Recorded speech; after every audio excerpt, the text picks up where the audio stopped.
Psalm 62.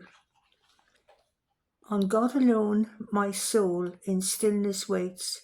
From him comes my salvation. He alone is my rock and my salvation, my stronghold, so that I shall never be shaken.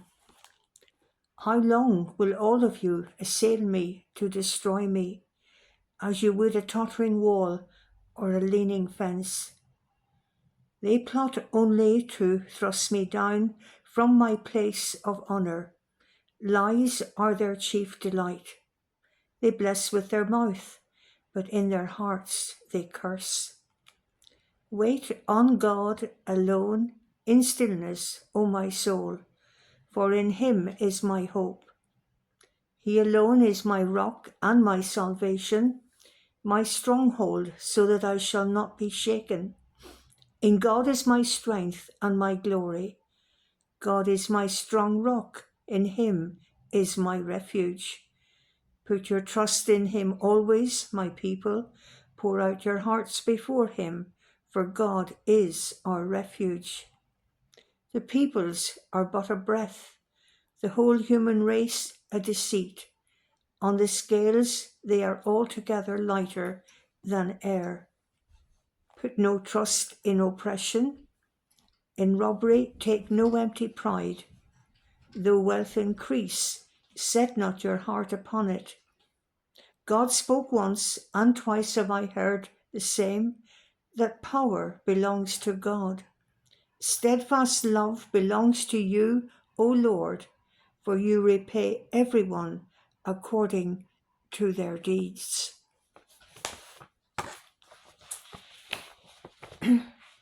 The reading or singing of a psalm is an intricate and important part of Anglican liturgy.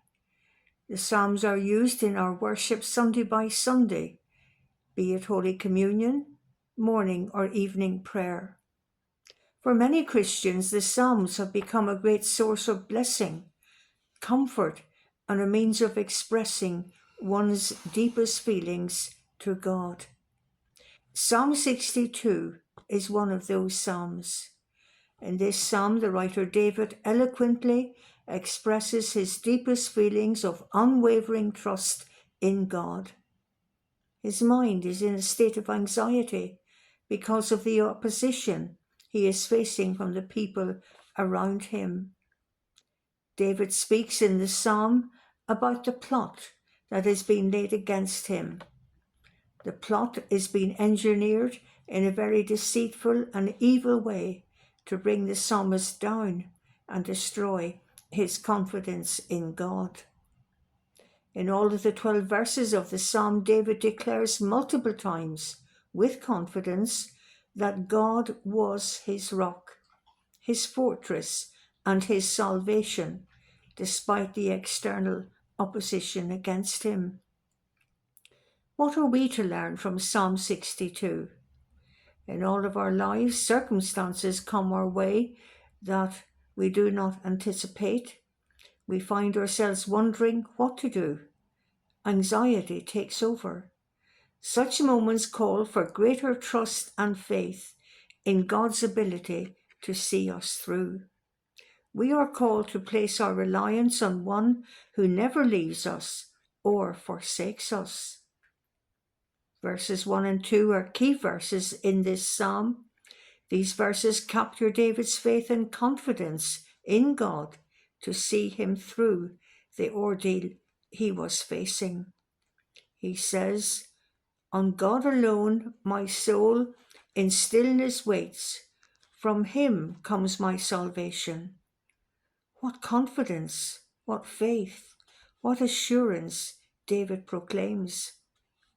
Jesus himself often quoted words from the Psalms in his prayers and quoted from them at critical moments in his life.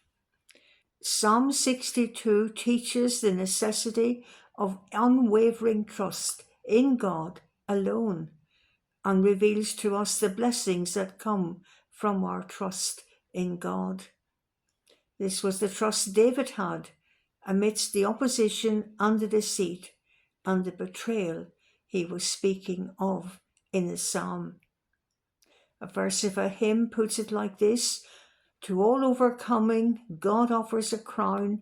Through faith we shall conquer, though often cast down. He who is our Saviour, our strength will renew. Look ever to Jesus, he will carry you through. This verse of an old hymn encourages us to place our trust in Jesus, just as David did in his hour of need. God carried the psalmist David through his encounter with deceit, opposition, and betrayal. When we face difficulties, trials, the unexpected, our Christian faith tells us that God is only a prayer away from any one of us. This was David's experience in Psalm 62. So this psalm gives hope and assurance to all who read it.